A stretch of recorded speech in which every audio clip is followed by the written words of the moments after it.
Ce n'est pas un conte de Noël, mais plutôt le voyage d'une petite fille prénommée Kim Lan. Cela veut dire licorne d'or en vietnamien. L'invité du 19-20 ce soir est Thilouane Kemzouré. Bonsoir. Bonsoir. Vous habitez Tretz, dans les Bouches-du-Rhône. Vous êtes passionné de littérature, de dessin et d'illustration. Et vous avez créé votre propre maison d'édition spécialisée dans la jeunesse. Bonsoir et merci de nous avoir rejoints ce jour de Noël. Alors vous dites que vous avez eu du mal à entrer dans le monde de l'édition. Racontez-nous votre parcours du combattant. Eh bien, en fait, les maisons d'édition aujourd'hui sont assez fermées pour les nouveaux auteurs. Et donc le parcours est toujours assez difficile, on envoie et puis on ne rentre pas dans la ligne éditoriale. Donc on cherche toujours à rentrer par la grande porte, mais c'est pas évident. C'est-à-dire qu'aujourd'hui, le talent ne suffit plus. Non, il faut soit être connu, soit être évidemment lancé par quelqu'un ou éventuellement avoir un parrain ou une marraine dans l'édition. Du coup, vous créez votre propre structure. Oui.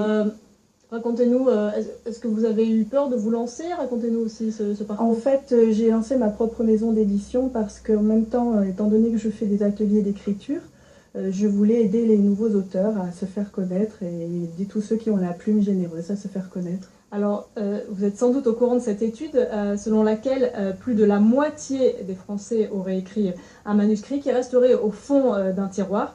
Et aujourd'hui, vous dénichez ce que vous appelez les talents cachés et puis vous les aidez dans leur parcours du combattant. Est-ce que c'est devenu un devoir pour vous? Oui, tout à fait. Aujourd'hui, avec Internet et les possibilités des nouvelles éditions, notamment pour les applications livres, etc., on a donc l'opportunité de lancer beaucoup d'auteurs qui le méritent. Alors, on va parler de votre actualité puisque vous avez créé une application livre, carnet de voyage. Expliquez-nous en quoi ça consiste.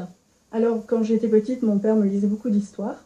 Et en grandissant, suite à une maladie, donc une dégénérescence de la macula, c'est moi qui lui ai lu beaucoup d'histoires. Donc je voulais écrire un livre et le rendre disponible aux personnes malvoyantes et aux enfants dans les hôpitaux, les enfants qui sont malades et qui ont besoin des fois d'un moment d'évasion. Donc je voulais leur apporter ça en fait sur une tablette aujourd'hui numérique et leur apporter du rêve et un petit peu d'espoir. Est-ce que c'est une façon de réconcilier le livre papier et puis le numérique aujourd'hui? Voilà, tout à fait, parce qu'en fait mon application se tourne comme un livre sur la tablette. Et avec l'audio, ça permet à la personne de s'évader plus facilement avec les sons d'oiseaux, etc. Alors racontez-nous l'histoire de Kim Lan. Je rappelle que ça veut dire licorne d'or en vietnamien, c'est très joli. Alors c'est l'histoire d'une petite fille qui voyage et qui va voyager donc, dans tous les pays. Et le premier donc, est au Vietnam, se passe au Vietnam. Elle cherche le métier qu'elle veut faire plus tard. Elle souhaite devenir ornithologiste. Et évidemment, donc, elle va décrire les paysages qu'elle voit, les rencontres, les oiseaux et donc tous les paysages. Alors comment, très rapidement pour conclure, comment on peut se procurer cette application? Alors elle est téléchargeable actuellement sur Google Store et à la rentrée, elle sera disponible aussi sur l'Apple Store. Merci d'être venu. Je rappelle le titre de votre livre audio carnet de voyage, Le voyage de Kim Lan entre ciel et terre. Merci. Merci.